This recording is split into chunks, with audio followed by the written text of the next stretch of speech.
বাঙালিখানায় সবাইকে স্বাগত জানাই। তালের এত রেসিপির মধ্যে আমার এই রেসিপিটা খুব পছন্দের, তালের মালপোয়া। একটু পুরনো দিনের পদ্ধতিতে আমি তৈরি করব। দেখুন তো এমনভাবে তালের মালপোয়া বানিয়েছেন কিনা কখনো। আপনারা তো অনেকভাবে তালের মালপোয়া বানিয়ে খেয়েছেন, একবার আমার মতন করে সহজ পদ্ধতিতে আপনিও শিখে নিতে পারবেন ছোট ছোট টিপস সহ। তবে আমি আজকে এখানে চালের গুঁড়ো দিয়ে কিভাবে তালের মালপোয়া বানালাম চলুন সেটা একবার দেখে নেওয়া যাক ভিডিওর মাধ্যমে। আশা করছি আজকের ভিডিওটি আপনাদের পছন্দ হবে। এখানে আমি একটা তাল নিয়ে নিয়েছি। তালটাকে বেশ ভালো পরিষ্কার করে ধুয়ে রেখেছি। তালটা যখন আপনারা কিনবেন তখন কিন্তু তালটা এমন কালো দেখে কিনবেন, তাহলে কিন্তু তালটা মিষ্টি হবে। হলুদ রঙের যে তালগুলো আছে ওগুলো কিনলে ওটা কিন্তু তেতো হতে পারে। বাঙালি রান্নার সম্পূর্ণ ঘরোয়া উপকরণ দিয়ে আপনাদের যদি রান্নাগুলি পছন্দ হয় তাহলে চ্যানেলটি সাবস্ক্রাইব করে দিয়ে পাশে থাকবেন, পাশে থাকা বেলটি বাজিয়ে দেবেন, নইলে নিত্য নতুন রান্নার নোটিফিকেশন পাবেন না।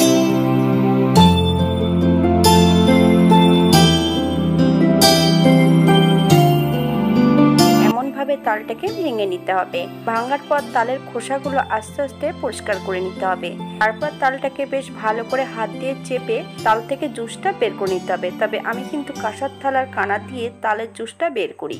তবে এই পর্যায়ে আমি আপনাদের জুসটা বের করা দেখাচ্ছি না, আপনারা আপনাদের পছন্দ মতন জুসটা বের করে নিতে পারবেন।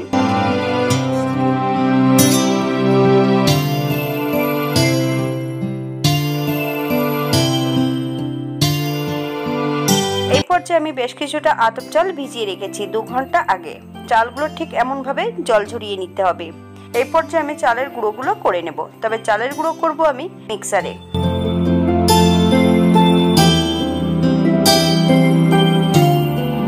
সম্পূর্ণ চালের গুঁড়োটা তৈরি করে নিয়েছি।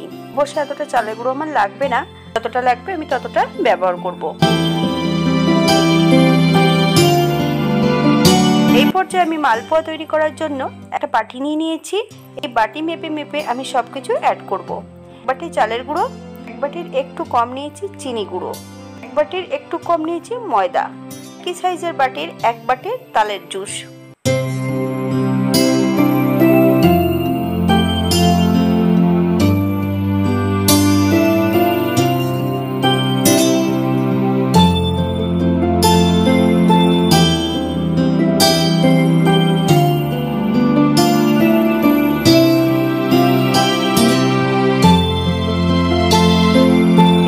অ্যাড করব হাফ কাপ দুধ।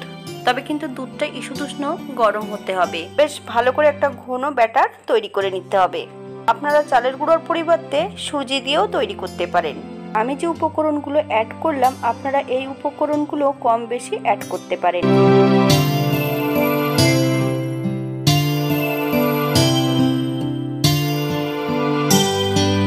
তবে ব্যাটারটা যেন এমন মসৃণ হয়। ব্যাটারটাকে 10 মিনিটের জন্য ঢাকা দিয়ে রেখে দেব।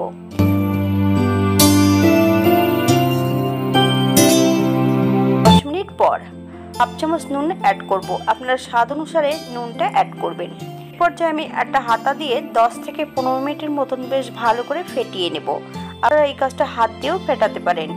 যত বেশি ফেটানো ভালো হবে ততটাই কিন্তু মালপোয়াটা নরম হবে এবং ফুলবে।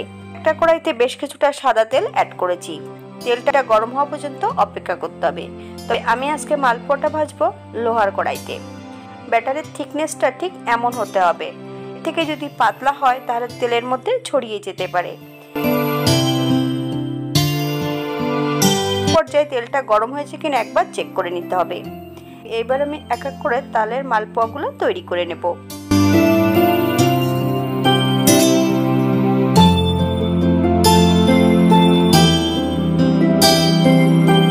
হাই ফ্লেমে আমি তেলটা গরম করে নিই। তালের ব্যাটারটা যখন অ্যাড করতে হবে একদম লো ফ্লেমে। যদি হাই ফ্লেমে ভাজা হয় উপরটা ভাজা হয়ে যাবে কিন্তু ভেতরটা কাঁচা থেকে যাবে। একটা পিঠা তৈরি করতে 3 থেকে 4 মিনিট করে সময় লাগবে। আপনাদের এর থেকে কম বেশি সময় লাগতে পারে। আমি এক এক করে সম্পূর্ণ পিঠাটা তৈরি করে নেব।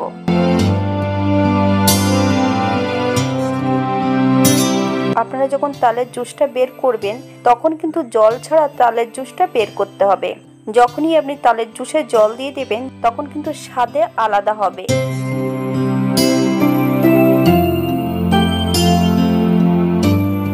আমি এখানে ব্যাটারটা করেছিলাম দুধ দিয়ে। আপনারা এখানে ব্যাটারটা জল দিয়েও করে নিতে পারেন, কিন্তু জলটা ঈষদুষ্ণ গরম হতে হবে। আপনারা যখন চালের গুঁড়ো দিয়ে বানাবেন, গোবিন্দভোগ চালের গুঁড়ো দিয়ে এটা বানাবেন না, তাহলে কিন্তু গোবিন্দভোগ চালের গুঁড়োর গন্ধ আর এদিকে তালের গন্ধটা এক হয়ে গেলে ভাজার পরে কিন্তু ভালো লাগবে না।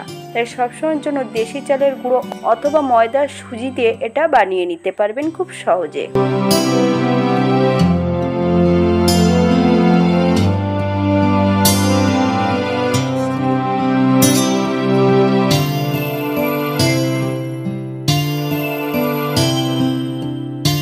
এক এক করে আমি সম্পূর্ণ পিঠাটা ভেজে নিয়েছি, তবে সাপ্লাই দিতে দিতে পিঠার পরিমাণটা কমে গেছে, তাই অল্প কিছু পিঠা আপনাদের দেখিয়ে দিলাম। একদিন পরেই জন্মাষ্টমীর অনুষ্ঠান, আপনারা জন্মাষ্টমীর দিনে এই রেসিপিটা রাখতেই পারেন। লোয়ার কড়াইতে বা পেতলের কড়াইতে যদি বানান তাহলে এই টিপসগুলো ফলো করবেন। হাই ফ্লেমে তেলটা গরম করে নিতে হবে, একদম লো ফ্লেমে পিঠেগুলো ভেজে নিতে হবে, তাহলে কিন্তু খুব সুন্দর ভাজা হবে। ব্যাটারের মধ্যে যদি নারকোল পছন্দ করেন তাহলে অ্যাড করতে পারেন, তবে নারকোল দিলে কিন্তু এতটা ফুলবে না, এর থেকে কম বেশি কিন্তু ফুলবে। হাতে যদি সময় থাকে তাহলে একটা লাইক কমেন্ট শেয়ার করবেন। সবাই সুস্থ থাকবেন, ভালো থাকবেন। অন্যদিন নতুন রেসিপি নিয়ে আপনাদের সামনে আবার আমি হাজির হব। নতুন ও পুরনো সকল বন্ধুদের অসংখ্য ধন্যবাদ ভিডিওটি দেখার জন্য।